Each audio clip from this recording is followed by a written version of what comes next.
Saudações a todos, que o Divino Mestre Jesus nos abençoe, continue nos protegendo e nos dando a iluminação necessária para o nosso crescimento espiritual. Que o Divino Mestre Jesus e os Espíritos amigos possam nos intuir nesta fala e que ela sirva de proveito para o nosso crescimento moral, nosso crescimento intelectual e, sobretudo, o nosso crescimento espiritual.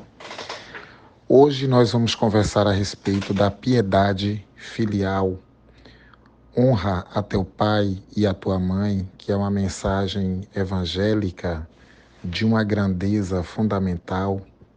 Lembrando que o mandamento honra a teu pai e a tua mãe é uma consequência da lei de caridade, da lei de amor ao próximo e de caridade.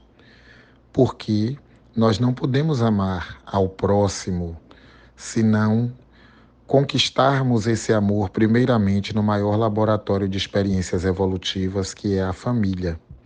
Então é naquele espaço íntimo da família onde nós temos a oportunidade, por débitos ou pela necessidade mesma do exercício da caridade, estarmos naquele ambiente que foi preparado reencarnatoriamente, de acordo com a nossa jornada palingenésica.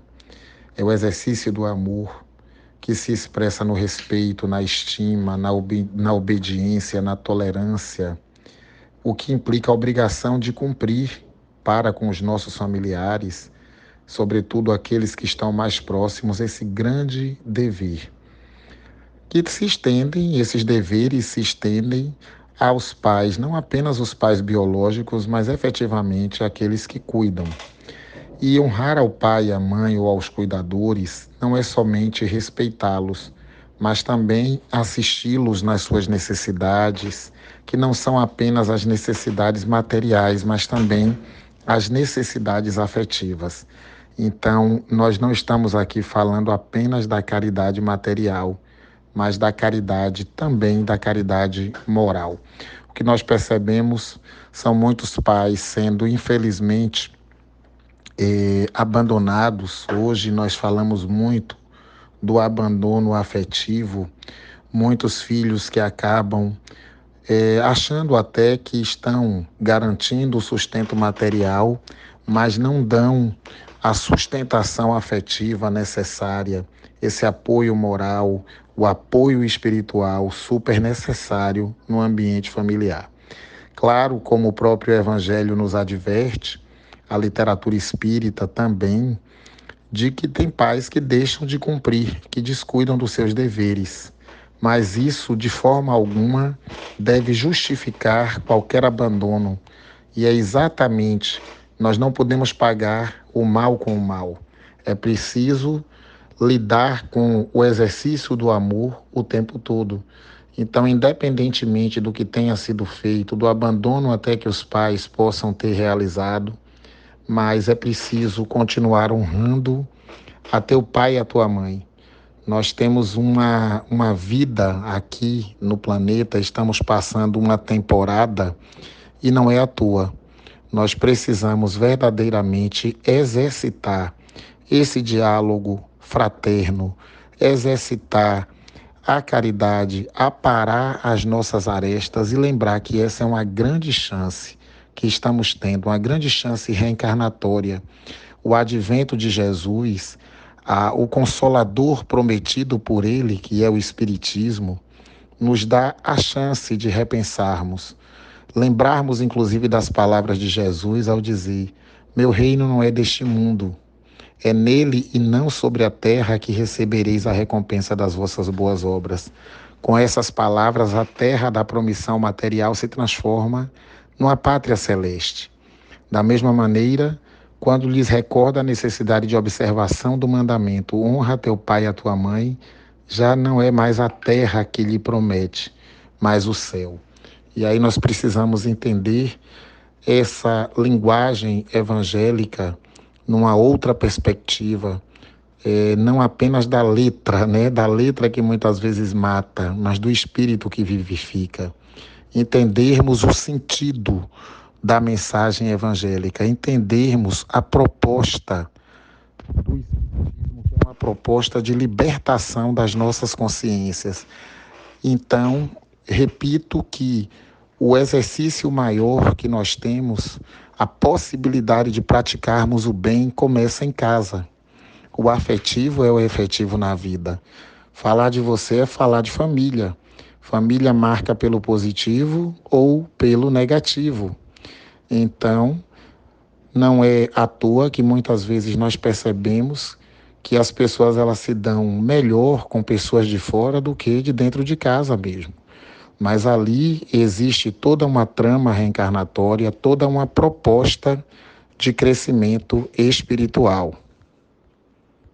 O que entendemos por piedade filial nada mais é do que o exercício da condescendência, da tolerância, da paciência, ser piedoso para com o outro, para com o pai, com a mãe, com os irmãos, com as famílias nas quais estamos inseridos, significa saber fazer a escuta qualificada, não entrarmos na energia da raiva que muitas vezes abre canais para influências espirituais nefastas, de espíritos inclusive obsessores, de inimigos de outrora, daqueles espíritos também menos esclarecidos que se aproveitam dos nossos momentos de ira, de raiva, para poderem exercer sua influência negativa.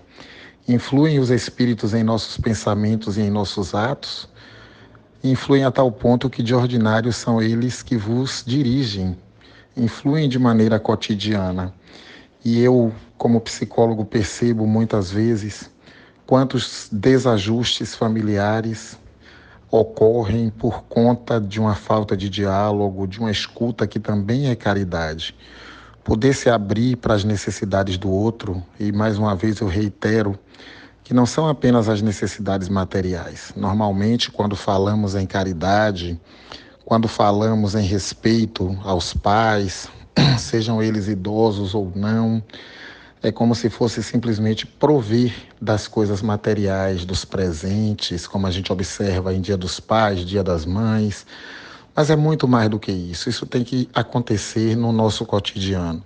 Então você aí que nos ouve nesse momento, para fazer uma reflexão.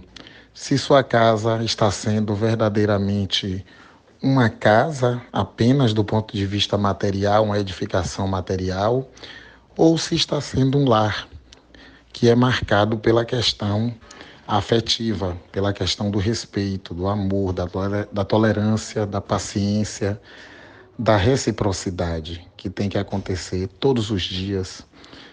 Então, é no lar onde as nossas fragilidades elas se revelam de maneira mais potente. Honrar ao pai e à mãe vai muito além de simplesmente prover do sustento material, mas efetivamente exercitar o amor que se faz presente na solidariedade, no diálogo, no dar as mãos nos momentos de maiores dificuldades. Existe a família material e a família espiritual.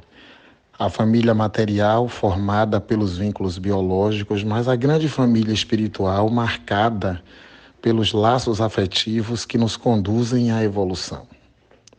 Então, essa é uma hora grave, é uma hora de muitas dificuldades, ainda passamos por muitas provas, por muitas expiações, um planeta cheio de dores, de sofrimentos, de angústias, que nos convidam o tempo todo a fazermos uma reflexão sobre a nossa missão aqui no planeta. O que nós estamos fazendo aqui, afinal de contas, qual o objetivo da reencarnação? Então, nós não tivemos pais e mães, sejam eles biológicos ou não, à toa. Os vínculos que são formados aqui no planeta atendem a uma perspectiva, atendem a um objetivo que é de crescimento espiritual. Nós somos seres espirituais que estamos nos utilizando temporariamente de uma veste corpórea com o objetivo de crescimento. E por fim, queremos encerrar esta fala, ainda que provisória, pedindo ao Mestre Jesus que nos abençoe, que nos guarde, que neste momento de oração possamos nos ligar aos caravaneiros da espiritualidade maior, aos grandes cuidadores de esferas espirituais elevadas, que nos intuam, que nos protejam em nossos cotidianos, que nos fortaleçam na grande tarefa de estarmos encarnados, que possamos ser melhores pessoas na família, com aqueles que estão mais próximos, honrando aos nossos pais, às nossas mães, aos nossos familiares, aos nossos amigos, com muita empatia, com respeito, com a caridade da palavra amiga, a oração que possamos fazer por eles, ajudando-os também na difícil tarefa de conviver neste planeta. Em teu nome, Jesus, em teu nome, Maria Santíssima, em nome dos Espíritos de luz, encerramos aqui esta reflexão e que ela sirva de régua e compasso, que de alguma forma nos auxilie, que essas reflexões nos auxiliem na grandiosa tarefa de continuarmos evoluindo e evoluindo com Jesus. Deus nos abençoe e guarde hoje, sempre e eternamente.